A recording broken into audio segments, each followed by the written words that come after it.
Claude isn't one model. It's a family.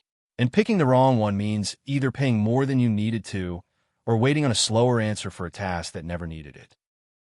Think of them like tools in a toolbox. Some are built to answer fast and cheap. Some are built for hard reasoning. And the more capable the model, the more you'll want to weigh what it costs you in money and in latency. There are really only three questions. How fast do I need this? How hard is the task? And how much am I willing to spend? At the fast end, Haiku 4.5. Cheapest, quickest, ideal for classification, short summaries, and high-volume repetitive work. In the middle, Sonnet 5 for everyday coding, writing, and analysis. And Opus 5 for genuinely hard problems. Above that sits Fable 5, the most capable and priced accordingly. And it isn't only price that changes. Haiku carries a 200,000 token context window. The rest carry 1 million. So which do you pick?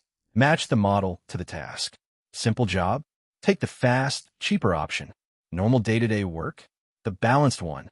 A genuinely hard problem, a tricky bug, a large refactor? That's when the extra capability earns its price. The biggest mistake is reaching for the most powerful model every single time. Summarizing 10 lines of text does not need your heaviest model, but debugging a large code base or working through a genuinely difficult problem is exactly where that extra capability earns its keep.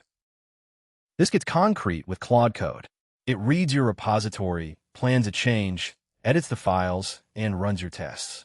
For a small fix, speed matters more. For a large refactor or a nasty bug, stronger reasoning pays for itself. So stop asking which Claude model is best. Ask which one is best for this task. That's the whole skill. That's part 3. In part 4, we'll look at how to write prompts that actually get Claude to do what you meant.